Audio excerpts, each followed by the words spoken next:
Today on CityCast Denver, Colorado Springs has a new mayor who's not Republican, and that's a big deal. A new exhibit at the Denver Art Museum has us worried about AI all over again. And I have the ultimate Old Denver Gatekeepers quiz for my producer, Paul Caroli, who joins me to talk about all the local stories that matter. And just a heads up, this episode contains references to Casa Bonita. Today is Tuesday, May 23rd. I'm Bree Davies, and here's what Denver's talking about.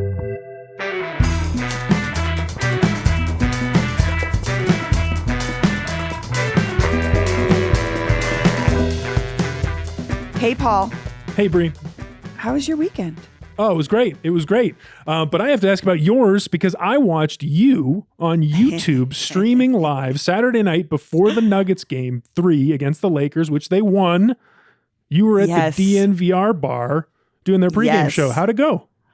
It was amazing. Can I just tell you, I had not been into the DNVR bar since it was 2 bars ago when it was the Bank Bar and Grill. And I got 86th from there. Oh, okay. Well, that's a story. Yeah, you want to tell that story? I mean, I drank too much and did something rude, which is why I don't drink anymore. But Okay. So it was nice to go back. I hadn't been in, and it was, at first it's a little startling, right? It's like, it's a sports bar, and that's not my environment typically. Mm-hmm. But there's this energy about the Nuggets right now that just like makes you so stoked, right? So I'm in my Nuggets gear. Greg's in his Nuggets gear. The whole bar is in their Nuggets gear. We're there an hour before the game, and you can't even walk through there. Wow. It's bananas packed.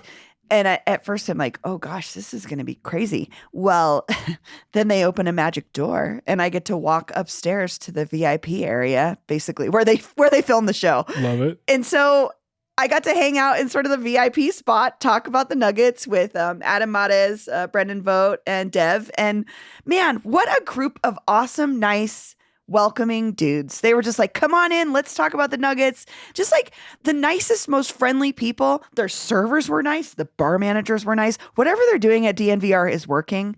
And whether you're new Denver or old Denver, the DNVR bar rules. Hell Highly yeah. recommend. And they got this Nuggets playoff run fueling the whole atmosphere. I'm feeling it, by the way. I wasn't Are you finally? into it. I am on board. Yeah. No, it's fun. It's fun. And LeBron is the perfect villain right now in this Lakers series that may or may not be over when people are hearing this. Hopefully it is. That's what I'm wondering. I'm really hoping that it is over so that we can just move on and our guys can get a little bit of a break before we take on the Heat. But we won't know. We should move on. We got to move on. Yes. Okay. So first up, Colorado Springs has a new mayor. Paul, what is going on in Colorado Springs? Yeah, so this is a surprise to many here in Denver, I think. As of last Tuesday, Yemi Mobolade has become the first black man elected mayor of Colorado Springs ever. He won by 15 percentage points over the Republican, who is former Secretary of State Wayne Williams, who, by the way, name recognition, this man won a statewide election, and he just lost in Colorado Springs to an unaffiliated candidate. This is like a high-profile Republican losing in the Springs. Huge. Yes. It's interesting too, because we don't talk a ton about Colorado Springs politics on the show because we're not deep in it, and I don't want to do a disservice to the city, but we've had Representative Stephanie Vigil on the show, and she identifies as queer, and she told us a lot about the misconceptions about Colorado Springs, the things that we maybe don't know as Denverites, and this kind of fits into that narrative for me. It's like, don't be surprised.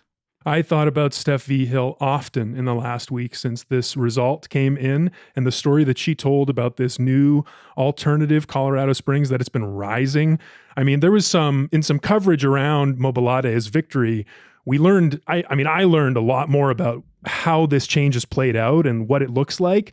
So this was from the Colorado Sun. It says, the city has gained nearly 70,000 new residents between 2010 and 2022. The Latino population in that time grew to 18.4% from 16%. So these are statewide changes, but here in Colorado Springs, it seems to have finally led to this point where it's maybe not that conservative stronghold anymore. Yeah. Yeah, I think that could have big implications for the rest of the state. I'll be curious to see how that plays out maybe with national elections. But I would love to know more about this gentleman who won. Who is this new mayor of Colorado Springs, Paul? Super, super interesting guy. Yemi Mobolade moved to the United States 27 years ago from Nigeria, which is in West Africa.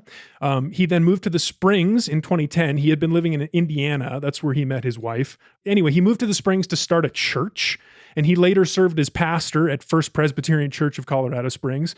So he's kind of a leader in the religious community, but also in the business community. He's co-founded 2 restaurants that I think are doing quite well down there. I haven't been to either. Maybe you have. Good Neighbors Meeting House and the Wild Goose Meeting House. Do you know those restaurants? I know about them just because a lot of like my this is funny to say, like my friends that are super involved in the arts love those spaces. So really? I mean, so I would say that those are pretty progressive, really interesting spaces.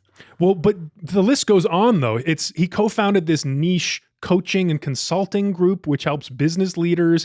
He is like one of the most civically engaged people I've ever heard of. He serves on like 9 different city committees and organizations. And it's crazy how involved he got in this community and all these different sub-communities too. So like business, restaurants, the arts, and politics. Like that's how he did this. Like this guy built relationships and built a coalition around him, and he did it without ideology. He's like not really a conservative. He's not really a liberal. That's what I wanted to ask you, because I have to say through the coverage, I was a little bit unclear. Like this wasn't just like a huge win for a liberal. It was just a win for someone who was unaffiliated. What do we know about his politics? Well, a caveat, I don't know the Springs so well to know where this might fall on their local political spectrum. But to me, just reading through his website and hearing some of the things he said on the campaign trail, he reminds me a lot of Kelly Brough and Mike Johnston, to be honest. Like on some of the most important issues in the Springs, like public safety and policing, just like here, he supports hiring the police back up to their fully authorized force. Okay. Which is exactly the line we've heard from Brough and Johnston. That's so true. Now, here's where he's interesting. The most pressing transportation issue facing the Springs, that was the question he got from the Gazette. He says the Springs is a car-dependent city and needs more transit in order to accommodate projected growth. 100%. I mean, I love hearing that from a leader there. They are, I mean, it is one of those cities that's known for being sort of the post-war suburban development neighborhoods where like, you know, there's like a lot of cul-de-sacs and dead ends and things. And like, there's just no transportation that even runs through those neighborhoods. So that's really exciting to hear. Absolutely. Absolutely. We'll be watching that. If you're a listener who grew up in Colorado Springs or has any thoughts on it, please share with us, because we're always looking for perspective on how we should think about Colorado Springs in relationship to what's happening here in Denver. I'll tell you one group whose opinions on the Springs is changing right now, the State Democratic Party. Here's the one last thing I want to share about this before we move on. It's a quote from the new Colorado Democratic Party chairman in the Colorado Sun. He says, on the subject of reaching out to voters in Republican areas or Republican strongholds like the Springs, he says, quote, "We're starting to launch some very specific El Paso County campaigns in the future." So they are looking at this. This is potential for them. Oh, you know what, Paul? We got to talk to our state politics and green chili correspondent, Justine Sandoval. I'm sure she'd have the scoop on that.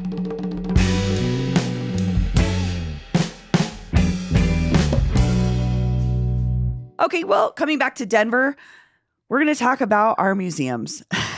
Paul, do you want to start with what's going on at the dam? Yeah, absolutely. Absolutely. This was a story that came out from the Denver Post. Our friend John Wenzel reported it. But apparently there's been some a disconnect. I don't know about a conflict, but some kind of conversation evolving within the dam over AI.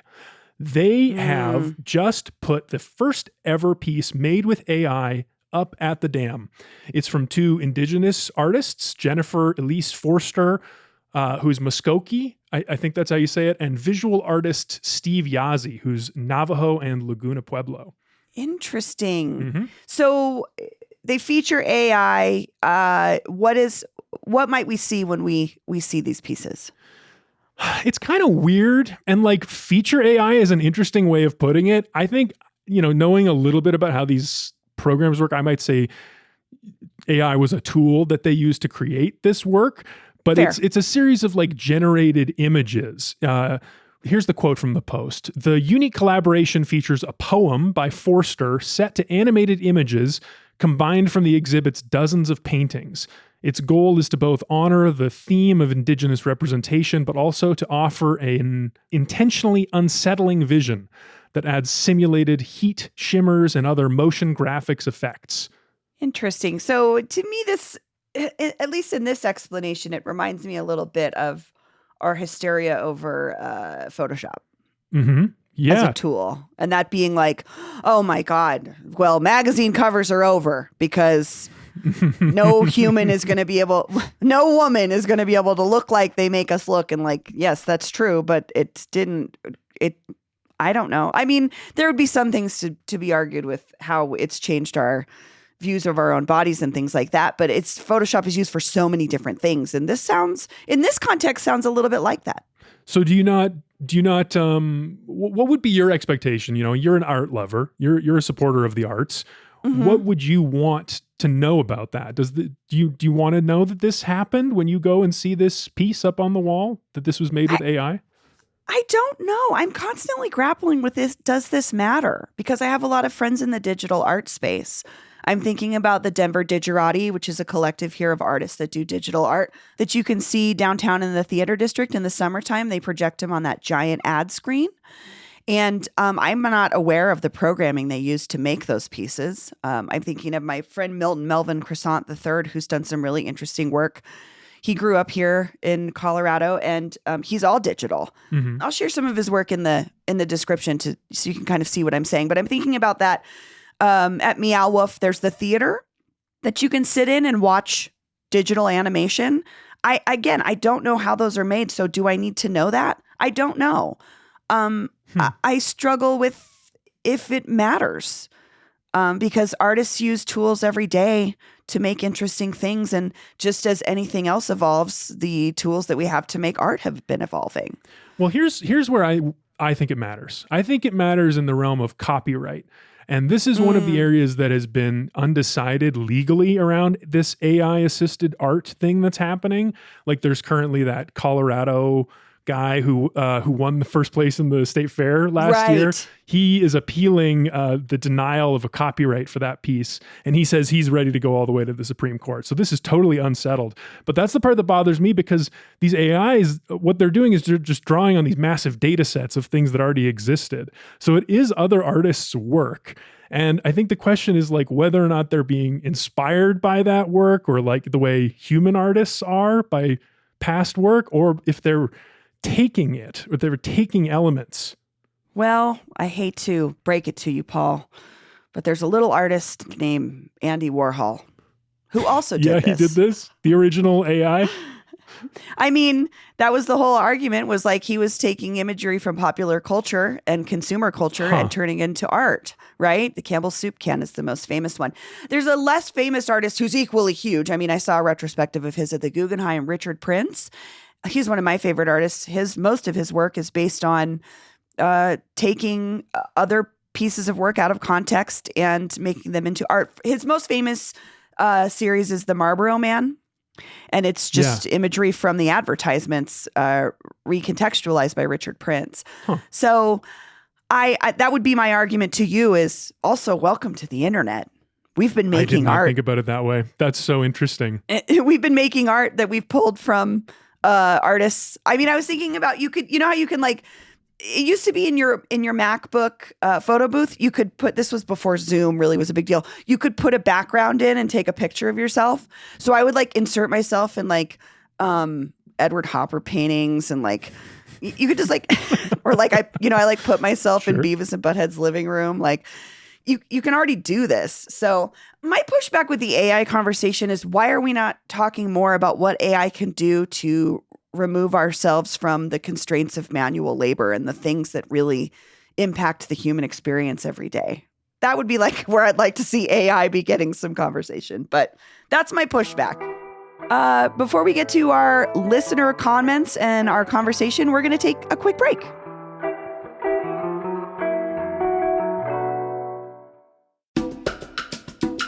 This episode is brought to you by Uhler's Garden. Did you know you can buy fresh, locally grown greens from an organic farm right on South Broadway? Uhler's Garden is a hydroponic container farm specializing in living lettuce. That's right. When you order from Uhler's, their lettuce heads come with the roots intact, meaning your greens are picked fresh and will last longer. Uhler's uses 95% less water than the average farm and is all organic. No pesticides or chemicals here, so you don't even have to worry about washing your greens. Sign up for their Farm Share program now and pick up a box of fresh lettuce, arugula, and basil every Tuesday, June through August. Think global, but act local and support your local environmentally friendly farm today. Visit uhlersgarden.com for more information. That's ULLRS garden.com. This episode is brought to you by Bad Boy Boards. Based right here in Denver, Bad Boy Boards takes raw hardwood and turns it into world-class cutting boards, charcuterie boards, chess boards, and more. It's a local brand with high quality and great prices, which is great because home chefs like me don't have to settle for anything less than simple elegance in world-class quality hardwood boards and dust covers. They also make gifting customizable and super easy. Oh, and this is super cool. If you stop by Bad Boy Boards, you can watch a live stream of the manufacturing floor so you can actually see your cutting board being made. Seriously, it's so cool. It's like if Willy Wonka made cutting boards. Learn more and order your own individually designed, constructed, and finished board at badboyboards.com. All right, Paul, we're back. We've got something truly controversial to talk about, but before we get there, we just wanted to make a note for folks that listened last week to our Tuesday roundup. We talked about the Viva Streets event, but then we also talked about this gentleman, Eric Anderson, had posted a little bit of a critique about Denver media's possible anti-car bias in how we and our colleagues report on transit issues in the media. And he just said that he felt that there was some anti-car bias in how we talk about RTD versus, better roads or whatever. And a listener of the show, Alan Cowgill, reached out to us and let us know, hey, you may not have noticed because that guy doesn't reveal it in his LinkedIn profile where this post was made, but he did PR for the Auto Dealers Association of Colorado. So he may or may not be working for those people anymore. Speaking of bias, it should be acknowledged that we did not know that, but it is helpful context to know that someone that's complaining about how Denver media covers cars at one point worked for the people that sell cars. Yeah. So thanks for flagging that for thank us. You, Alan. That was helpful to know. Also, that whole conversation, I think that we sparked something interesting there with this anti-car bias chat we had. Do you feel any different about it 1 week later, Brie? I mean, I not really. I feel the same as I did, which is we are always examining our biases as journalists. Whether or not I agree with that gentleman, I don't necessarily think so. But I also am continuing to watch how we talk about transit. I'm just paying more attention. Yeah, for sure. Yeah. The real drama comes from a little place called Casa Bonita. It's imminent. It is May 23rd when people are hearing this. I would call that the end of May. This is the month when the South Park guys were supposed to be opening Casa Bonita. They promised us. Here we are. We don't even have a date. We don't have a date. But we do have a comment from a listener of the show about our coverage of Casa Bonita. Our coverage, but also I think like the whole vibe right now. Can I read this? I loved this. Please do. Email. Okay. Yes. It's from Sophia. Sophia writes, "Hi CityCast team. First off, I just want to thank you all for the incredible coverage you've been doing on the mayoral campaign. I loved all your Mayoral Madness interviews. It was so helpful to me as a voter before the election, and same with the runoff. I also wanted to push back a little bit on how you're covering the opening of Casa Bonita, both the volume and the angle. It's super cool that the restaurant has been saved and will be reimagined in a way that pays homage to all the things that make it so kitschy and fun. I too went there as a kid and was entranced by the sopapilla flag and the divers. But I'm honestly so burnt out on hearing breathless, constant coverage of the possible opening. Casa Bonita is not the only iconic dining spot around Denver and doesn't need to be the representation of our city. Why not highlight some other great places, even just along Colfax? Davies Chuck Wagon Diner? Bastions? The people that can support and discover instead of waiting for months in line behind out-of-state South Park fans. Lastly, this all starts to feel like revisionist history. People talk about how bad the food at Casa Bonita was, but that wasn't the only bad stuff happening there. When my dad tried to get a job there as a teenager in the 1980s, he was told he wouldn't be hired unless he cut his hair off. My mom's sisters did work there during the same period. I guess they met the management standards for appropriate gender presentation, and the employees were routinely made to take lie detector tests to prove they weren't skimming tips. I'm just saying, it was shady as hell to make your young employees take lie detector tests and police their bodies. No need to whitewash things just because we're all excited about an indoor waterfall. Sophia. Wow. I mean, Sophia is a commenter after my own heart. I feel as a person that wrote commentary about the city for a decade, I would have written something very similar long ago. However, I absolutely disagree. Why? Why do you disagree? Why do you disagree? This is huge. This is huge for us. It's going to put us on the map in a way that is unprecedented. I understand the grumblings, and I get that about the South Park taking over and ownership of this thing. But it's the sad truth. They did, and they have the money to make it great. And I think it's going to be an economic boon in a really interesting way. We will be talking to the mayor of Lakewood later this week about what that could mean for Lakewood. Well, I'm looking forward to hearing that interview because I genuinely don't know what that impact is. And I have been saying for weeks I want to maintain critical distance. So I have to say I'm loving what Sophia said. And I think it does matter. I think it does matter. I think it does matter too. I also just don't agree. I mean, I just don't agree. I think that we should be covering it this way. I think it's really exciting. To me, I think once the end of the month, this opens in June. If the Nuggets take the championship, Denver's just going to be a giant party. And we need those feelings so bad. Yeah. So I respectfully disagree with Sophia. I think we're doing just fine. And I think the media landscape here is covering something that is rightfully exciting. I mean, I thought it was interesting. I do want to address the labor stuff, though. That's really helpful context for sure. I don't lie detector test. My goodness, awful. Fascinating. I would say turning away someone in the 80s for having long hair is interesting.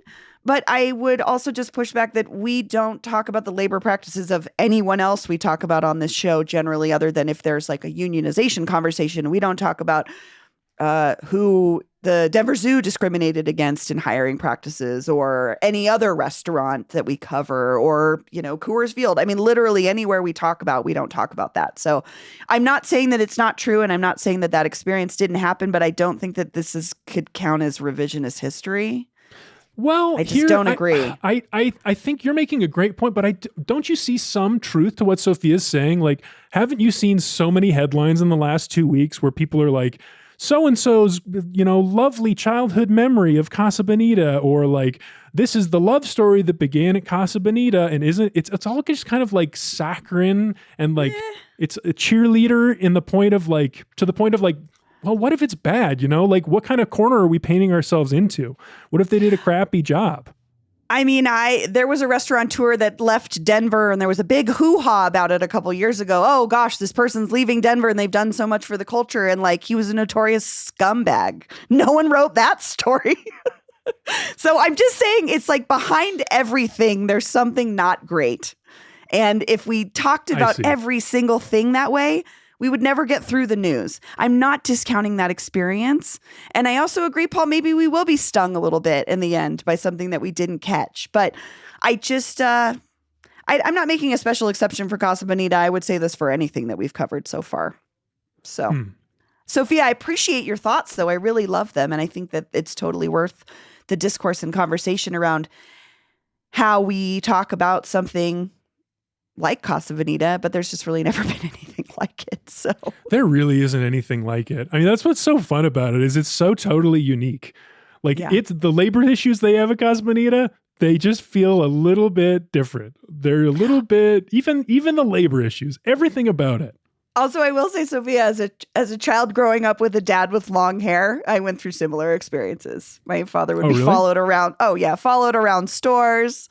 I heard many, many stories of my father and my uncles not being able to get jobs because of their hair. So that's real. That's totally legitimate discrimination, and it sucks. I don't discount that experience at all. So thanks for writing in, Sophia. This was great. We really appreciate you listening and for pushing back on us. Well, listeners, if you have any Casa Bonita memories or hot takes or counterintuitive opinions or anything that helps paint the broader, weirder picture of Casa Bonita, I am interested in all kinds of feedback about that. You can leave us messages or text us at the Casa Bonita hotline. It's 720-500-5418.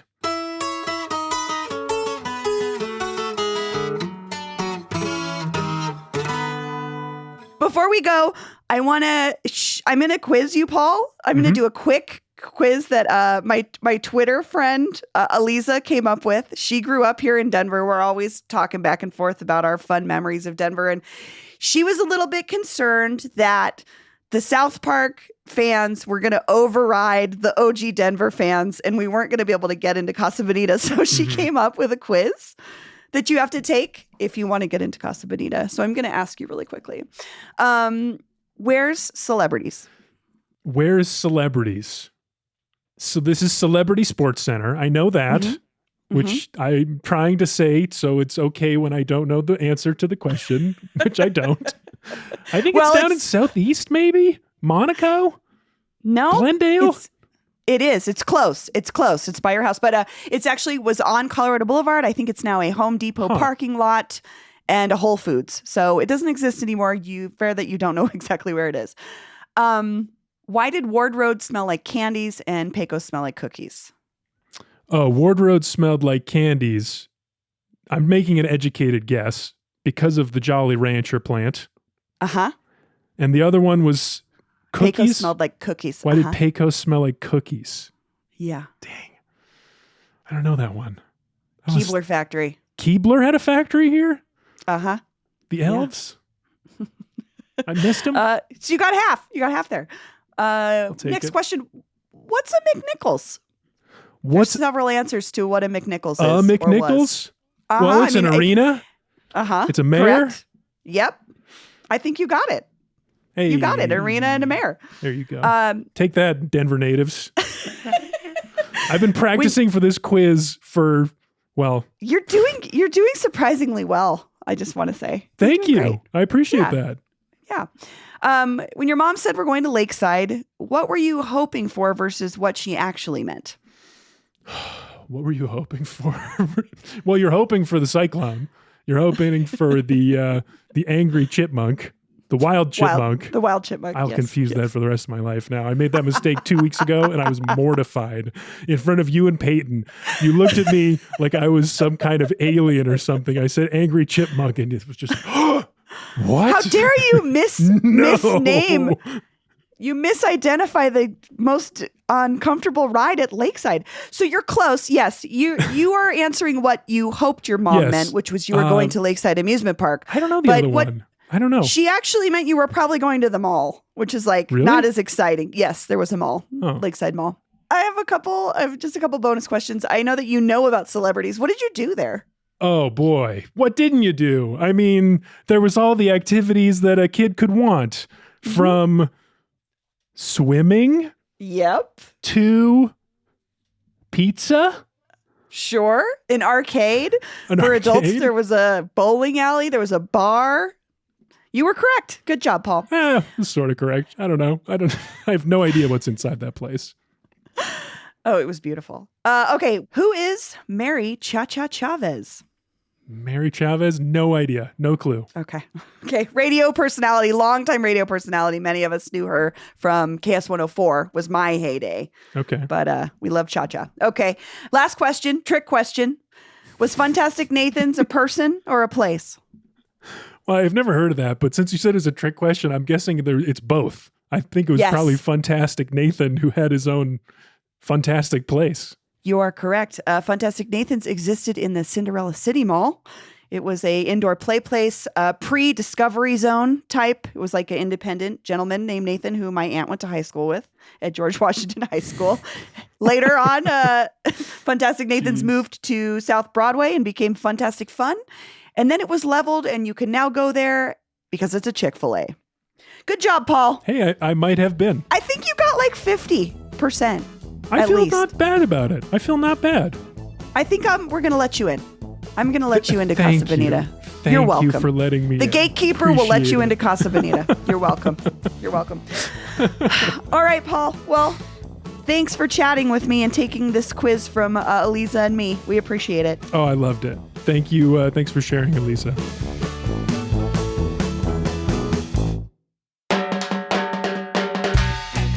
That's all for today here on CityCast Denver. If you enjoyed the show, why not take a minute to tell Mayor-elect Yemi Mobolade about us? Rate the show wherever you get your podcasts and subscribe to our morning newsletter, Hey Denver, by texting Denver to 66866. We'll be back tomorrow morning with more news from around the city.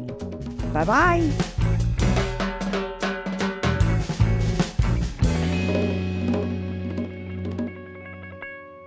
I bought a bunch of knockoff Nuggets gear from this dude on the side of the road. It says straight Denver. Well, it says straight Outta, but you can't really read it because all of the guys are in front of it. I was like, do you take credit cards? He was like, no. And I was like, okay, well then I'll see you later. He's like, okay, I do. And I was like, okay, cool.